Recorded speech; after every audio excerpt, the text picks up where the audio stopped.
بله مسله د خی طرف ته ودرېدونه دا یو غوره دی د امام ته چې نږدې دی.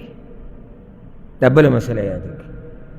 یو نیم بعضو کسانو د جومات کې ځان له ځای نیولی، یعنی که زه وختي راځم که زه ناوخته راځم خو زما پلانې ګوټ دی یا پلانې ستن ده یا پلانې ایسي سره به ودرېږم. نه، رسول صلی الله علیه وسلم صحابه کرامو ته وی په تاسو کې دي د عقل خاوندان ما ته نږدې ودرېږي. ولې؟ علم ورسره نو فایده به صحیح فتحه به ورکوي. که امام مثال کې مانځنه منځ کې ووتو سهو زر ورته راغی لمونځ به پوره کړي. وایي د عقل خاوندان. زه وایم نه، زه به امام په شاته نه ودرېږم، زه هلته ځم په زور ځان د عقل د خاوندانو نه وباسمه. نه نه، زما خو ګوټ خوښ دی.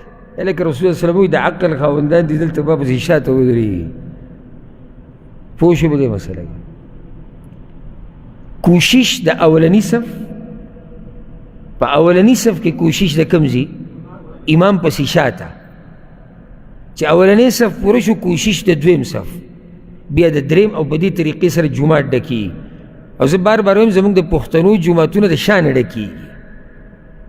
ته جومات ته ورننوځې، ځکه زه وایم اکثر زه وایم که د پښتنو په علاقه کې او د اولني صف اهتمام کې نو مه یېرېږه که ته اقامت ته نږدې م ورلې تا ته په اولني صف کې ځای میلاویږي. پروا مه کوه، لکه زموږ خلک د شاته صف اهتمام کوي. او دې باره کې به ته مې یو حدیث بیا ووایم.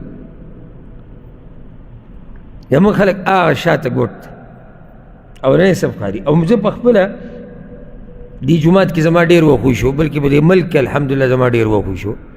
او دا خبرې ما ټولې لیدلي، لکه زه چا نه ما اورېدلي. دې جومات ته چې زه راشم په اولني صف کې اکثر ما ته عرب میلاویږي.